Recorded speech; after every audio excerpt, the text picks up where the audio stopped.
अस्सलाम वालेकुम। I am doctor Athar Hamid, consultant urologist and kidney transplant surgeon, Farooq hospital. आज हम एक इनफॉर्मल सी टॉक करेंगे जो कि किडनी ट्रांसप्लांटेशन के बारे में जो मुख्तलिफ क्यूरीज होती हैं या जो लोगों के सवालात होते हैं उसके बारे में।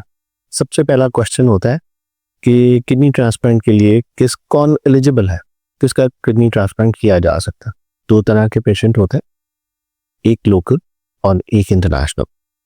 लोकल पेशेंट्स भी टू कैटेगरीज में फॉल करते हैं, एक प्राइवेट पेशेंट और दूसरा वो पेशेंट जो हेल्थ कार्ड पे ट्रांसप्लांट करवाना चाहता है।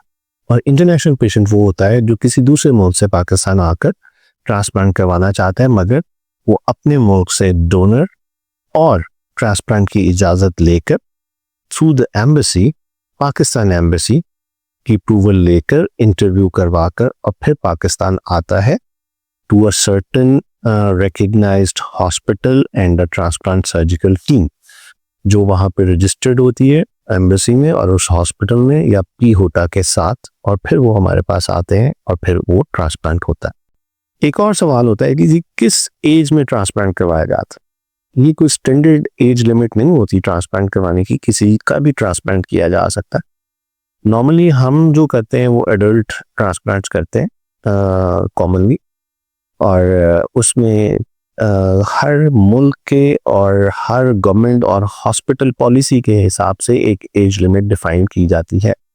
नॉर्मली 18 साल से ऊपर और 60 साल से कम लोग गुर्दे के ट्रांसप्लांट में जा सकते हैं। किडनी ट्रांसप्लांट में डोनर भी जो गुर्दा दे सकता है और रिसिपिएंट भी जो गुर्दा ले सकता है। एक और सवाल जो ट्रांसप्लांट के बारे में किया जाता है, किडनी ट्रांसप्लांट के बारे में, कि ये कितना वक्त लगेगा। तो नॉर्मली अगर आपके पास एक रिलेटेड हेल्दी डोनर है तो उसके जो इन्वेस्टिगेशंस है उनके लिए कम से कम 2 हफ्ते दरकार है। फिर हमें ये case Punjab human organ transplant authority को भेजना होता है। डॉक्यूमेंटेशन है उसके लिए 1 हफ्ता दरकार है। फिर जब हम इसको अप्रूवल के लिए पी होटा में भेजते हैं तो उसको भी 1 हफ्ता दरकार है। 5 to 7 days उसके लिए भी चाहिए। तो हमें कम से कम 4 to 6 weeks चाहिए। अगर सब कुछ स्मूथ हो रहा है और सारी रिपोर्ट्स नॉर्मल आ रही हैं तो हम 4 to 6 weeks में एक पेशेंट किडनी ट्रांसप्लांट के लिए रेडी हो सकता है अलॉन्ग विद द अप्रूवल, और फिर उसका ट्रांसप्लांट हो सकता है। एक और जो सवाल ट्रांसप्लांट पेशेंट के साथ किया जाता है, फिटनेस में आपका वजन मुनासिब होना चाहिए, डोनर का वजन भी मुनासिब होना चाहिए। रिसिपिएंट का अक्सर कम ही होता है, लेकिन डोनर जो होता है उसका एक मुनासिब वजन होना चाहिए। ओबीस पेशेंट्स में बहुत सी प्रॉब्लम्स होती हैं जिसकी वजह से कार्डियक इश्यूज भी हो सकते हैं, डायबिटीज़ भी हो सकती है, हाइपरटेंशन भी हो सकती है, और शुगर इस तरह के मामला हो सकते हैं, सांस की तकलीफें भी हो सकती हैं। तो आपका जो डोनर है उसका एक अप्रोप्रिएट वेट होना चाहिए, बॉडी मास इंडेक्स मुनासिब होना चाहिए जिससे हम गुर्दा ले रहे हों, क्योंकि कल को उसने भी सारी ज़िंदगी एक ही गुर्दे पे गुजारनी है। तो फिटनेस में ये एक अहम बात है, आपका वज़न। इसके अलावा जो रेसिपिएंट है या डोनर है उसको कोई ट्यूमर नहीं होना चाहिए, कैंसर नहीं होना चाहिए। तो उन लोगों को भी हम स्क्रीन करते हैं। तो ये 2 अहम बातें हैं कि कैंसर ना हो, ट्यूमर ना हो, और वजन मुनासिब हो डोनर और रिसिपिएंट का। एक और क्वेश्चन जो किया जाता है कि ये इवैल्यूएशन क्या है। इवैल्यूएशन क्या नेफ्रोलॉजिस्ट से मिलना है, कार्डियोलॉजिस्ट से मुलाकात करना है, एनेस्थेटिस्ट से मुलाकात करना है? जी हाँ, ये बिल्कुल इसका पार्ट है, ट्रांसप्लांट सर्जन से मुलाकात करना है। लेकिन वो सब क्या देख रहे होते हैं? नेफ्रोलॉजिस्ट जो है वो आपकी सारी बेसलाइंस करवाते हैं और उनके ऊपर वो आपको आपकी फिटनेस देते हैं कि आपका ट्रांसप्लांट हो सकता है कि नहीं। टिश्यू टाइपिंग उसमें एक बड़ी इम्पॉर्टेंट फैक्टर है। इन्फेक्शियस डिजीजेस रूल आउट की जाती हैं, हेपेटाइटिस बी, सी, ट्यूबरक्लोसिस, साइटोमेगालोवायरस इन्फेक्शन, ये सारी क्योंकि इनके होते हुए या एक्टिव डिजीजेस के होते हुए हम आपको इम्यूनोसप्रेशन नहीं दे सकते ट्रांसप्लांट के बाद। तो ये एक वर्कअप है। अगर आपको कोई दिल की तकलीफ है या आप 40 साल से उम्र आपकी ज़्यादा है या आपको ब्लड प्रेशर है तो कार्डियोलॉजिस्ट की इवैल्यूएशन होती है। वो आपको इवैल्यूएट करते हैं, आपका मुआयना करते हैं, आपकी ईसीजी करते हैं, एको करते हैं। और अगर इससे एक और सवाल है जी कि जो ट्रांसप्लांट किया गया है हमारा या जो गुर्दा नया डाला गया है वो कितना चलेगा। अगर आप बाय बुक्स पूछें तो जो लिविंग डोनर होता है, जिंदा इंसान जो गुर्दा देता है, उसकी लाइफ रिसर्च में और किताबों में 15 से 20 साल तक है।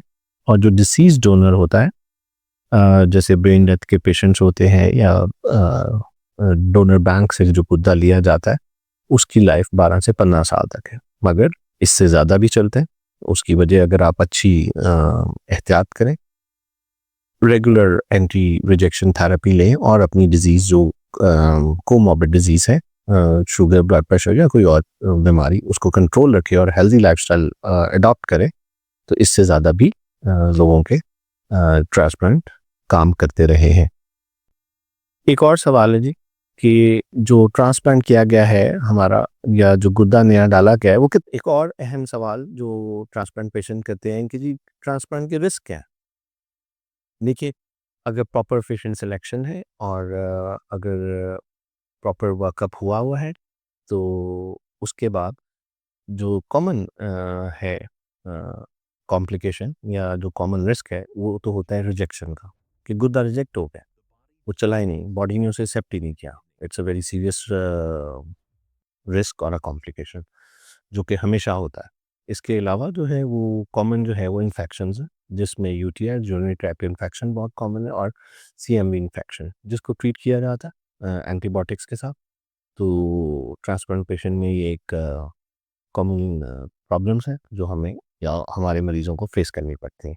एक और अहम सवाल जो ट्रांसप्लांट पेशेंट करते हैं कि जी ट्रांसप्लांट के रिस्क क्या है। देखिए, अगर प्रॉपर पेशेंट सिलेक्शन है और अगर प्रॉपर, एक ही सवाल किया जाता है कि जी ट्रांसप्लांट के बाद मुझे अपना क्या ख्याल रखना है। देखिए, एक तो इमीडिएट केयर है जो सर्जरी के बाद होती है, वो तो सब मरीजों की होती है, मगर ट्रांसप्लांट केयर के बाद ट्रांसप्लांट पेशेंट की जो स्पेशल केयर है, वो है life time anti rejection drugs, जो उसने लेनी ही लेनी है। इसके अलावा अगर उसे कोई और तकलीफ है, डायबिटीज़, हाइपरटेंशन या कोई और मामला जिसकी वजह से, कोई थायराइड इश्यूज या कोई भी जिसकी वजह से उसका गुर्दा फेल हुआ था, उसका कंट्रोल सारी ज़िंदगी के लिए लाजिम है। तो पोस्ट ट्रांसप्लांट केयर में आपको जो बीमारियां जिसकी वजह से आपके गुर्दे फेल हुए थे, उनका कंट्रोल, और जो सबसे अहम बात है वो एंटी रिजेक्शन ड्रग्स हैं जो आपको सारी उम्र लेनी पड़ती हैं। एक ही सवाल किया जाता है कि ट्रांसप्लांट के बाद मुझे अपना क्या ख्याल रखना है। देखिए, एक तो इमीडिएट केयर है जो सर्जरी के बाद होती है, वो तो सब मरीजों की होती है, मगर ट्रांसप्लांट केयर के बाद ट्रांसप्लांट पेशेंट की जो, एक और सवाल जो किया जाता है कि जी क्या मैं ट्रांसप्लांट के बाद एक्सरसाइज कर सकता हूँ। जी बिल्कुल, एक सर्टेन पीरियड होता है रिकवरी का, जिसमें आपका जख्म ने ठीक होना है, जिसमें आपका बॉडी ने सर्जरी की स्ट्रेस से वापस आना है, और जिसमें आपकी दवाई में एडजस्ट होना है और आपकी बॉडी को नॉर्मल कंडीशन में आना है।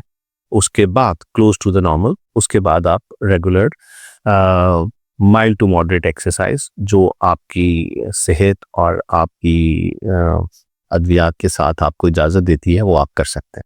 एक और सवाल जो किया जाता है कि जी क्या मैं ट्रांसप्लांट के बाद एक्सरसाइज कर सकता हूँ। जी बिल्कुल, एक सर्टेन पीरियड होता है रिकवरी का, जिसमें आपका जख्म ने ठीक होना है, जिसमें आपका बॉडी ने सर्जरी की स्ट्रेस से वापस आना है, और जिसमें आपकी दवाई में एडजस्ट होना है और आपकी बॉडी को नॉर्मल कंडीशन में